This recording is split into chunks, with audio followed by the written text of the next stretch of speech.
আচ্ছা দেখো, আজকে আমি তোমাদের ত্রিকোণমিতি চ্যাপ্টারটা কিন্তু নিয়ে আলোচনা করবো।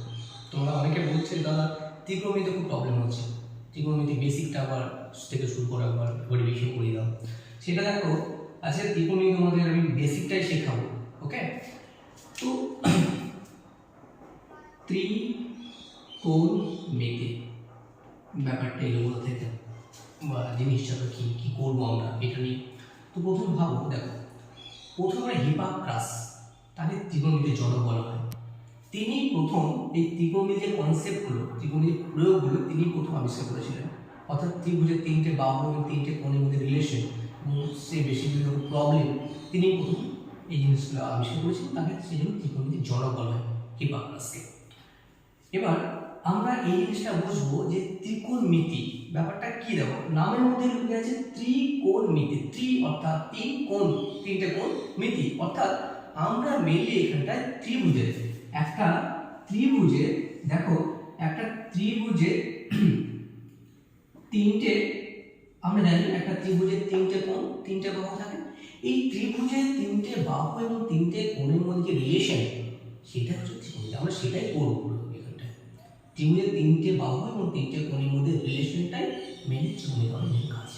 ওকে, এবার সেকেন্ড কোশ্চেন আছে, ত্রিভুজ ধরে বলে আছে, হ্যাঁ। তাহলে এবার প্রশ্ন তোমাদের মধ্যে জানতে পারি আমরা কোন ত্রিভুজ নিয়ে কাজ করবো। অনেক ত্রিভুজ আছে, সমবাহু ত্রিভুজ, সমদ্বিবাহু ত্রিভুজ, কোন বিন্দু দেখো সূক্ষ্মকোণী, স্থূলকোণী, সমকোণী আছে।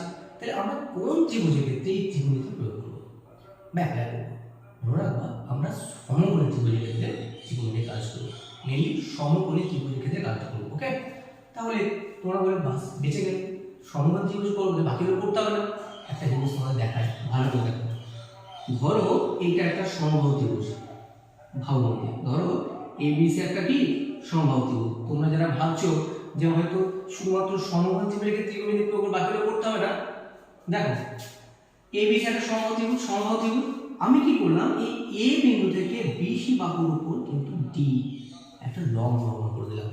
অর্থাৎ এবি লম্ব হয়ে গেল বিসি লম্ব, বিসি লম্ব এবি কি হয়ে গেল না, বিসি লম্ব এবি।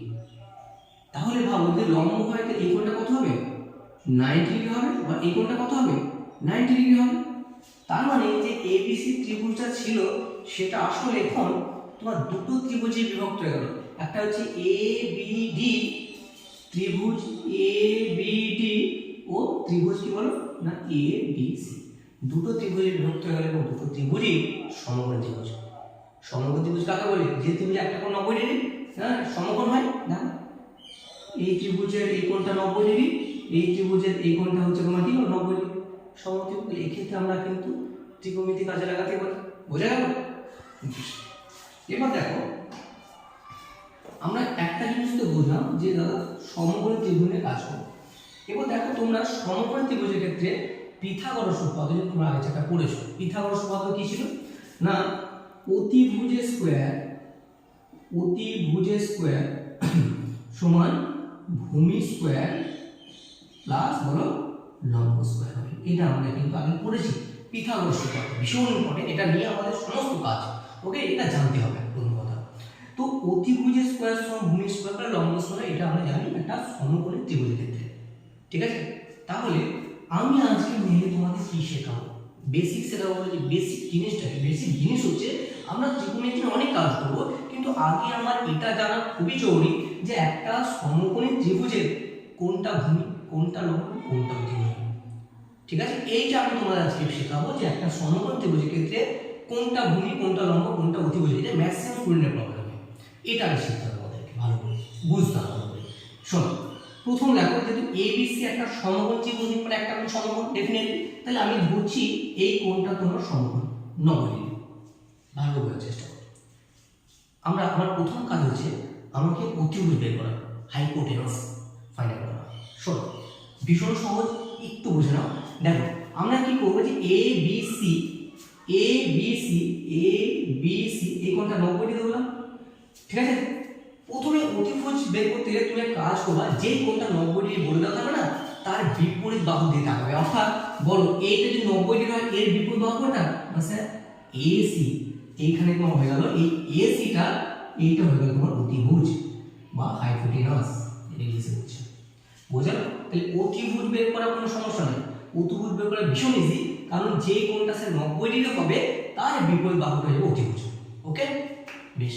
এবার দেখো পরে তাহলে দুটো কোণ, স্যার এই কোণটা আর এই কোণটা, তাই না?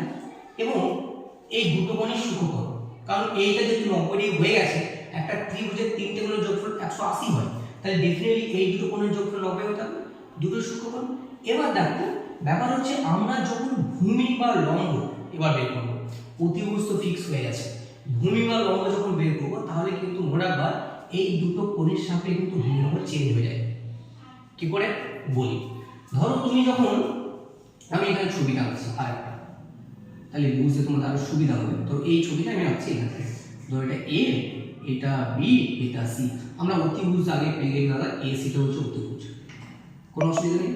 ধরো তুমি সি কোণে কাজ করছো, ধরো তুমি এবার ভাবছো সি কোণের সাপেক্ষে, তুমি সি কোণ নিয়ে ত্রিকোণমিতি প্রয়োগ করে সি কোণের সাপেক্ষে করছো, তাহলে এবার দেখো তুমি সি কোণের সাপেক্ষে কোনটা ভূমি কোনটা লম্ব। দেখো প্রথম কথাটা মাথার মধ্যে রাখবা, যেই কোণের সাপেক্ষে করবা সেই কোণের বিপরীত বাহুকে দেখে করতে হবে। তাহলে বলো সি কোণের সাপেক্ষে করছো, তাহলে সি কোণের বিপরীত বাহু কোনটা, দেখো চলে এসো, এটা তাই না? তাহলে তোমার এ বিটা হয়ে যাবে লম্ব, সি কোণের সাপেক্ষে এ বিটা হয়ে যাবে লম্ব, বোঝা গেল? অতিভুজ আগে পেয়ে গেছি এটা, তাহলে বিসিটা কি ভূমি, এটা তো পুরো আছে, এটা ভূমি। তার মানে একটা জিনিস তোমরা খুব ভালো করে বুঝতে পারলে যে যে কোণের সাপেক্ষে বলবে তুমি সেই কোণের মানে সমকোণটা ছেড়ে দিবে, সেই কোণের বিপরীত বাহু যেটা হবে, বিপরীত বাহু যেটা থাকবে সেটা হচ্ছে লম্ব, আর বাকি যেটা করেছে সেটা ভূমি। ধরো ধরো আমি আর একটা ছবি দিলাম, ধরো এটা এসে, ঠিক আছে? আমি আর সি কোণে কাজ করবো না, আমি এ কোণে কাজ করব। ধরো আমি বলতে চাইছি কোণ বিএসি, এই কোণ বিএসি এর সাপেক্ষে তোমরা বলো কোনটা ভূমি কোনটা লম্ব কোনটা অতিভুজ, দেখে নিয়ে পারবো, কারণ অতিভুজ বের করার কোনো ব্যাপার নয়। তাহলে যদি এই কোণটা 90 ডিগ্রি বলে দেওয়া থাকে তাহলে এইটা হয়ে যাবে তোমার অতিভুজ, অতিভুজ। ওকে, বেশ। যেহেতু আমরা এই কোণে কাজ করছি, আমরা প্রথমে লম্ব খুঁজবো। লম্ব কি করবে করে না, যে কোণটা বলবে তার বিপরীত বাহু, দেখো এই কোণের বিপরীত বাহু থেকে বিসি, তাহলে এইখানটা কিন্তু তোমার এইটা হয়ে যাবে তোমার লম্ব, দেখবে যে পারপেন্ডিকুলার। ওকে, আর বাকিগুলো আছে এ বি হয়ে যাবে ভূমি বা দেখবে যে বেস, বোঝা গেল? তাহলে আমাকে যে কোণের সাপেক্ষে তোমাকে কাজ করতে বলবে সেই কোণের সাপেক্ষে কিন্তু ভূমি লম্ব আমাদের চেঞ্জ হয়ে যাবে, অতিভুজ একই থাকবে, এটা নিয়ে কোনো নিশ্চয়তা কোনো প্রবলেম নেই। নেক্সট ভিডিওতে আমরা এটা শিখবো যে ওই যে সাইন কস ট্যান তাদের রেসিপ্রোকালগুলো, তাদের মানগুলো কী করে বের করে। এই কনসেপ্টটা না থাকলে তাদের মানে আমরা যেতে পারবো না। ওকে, আজকে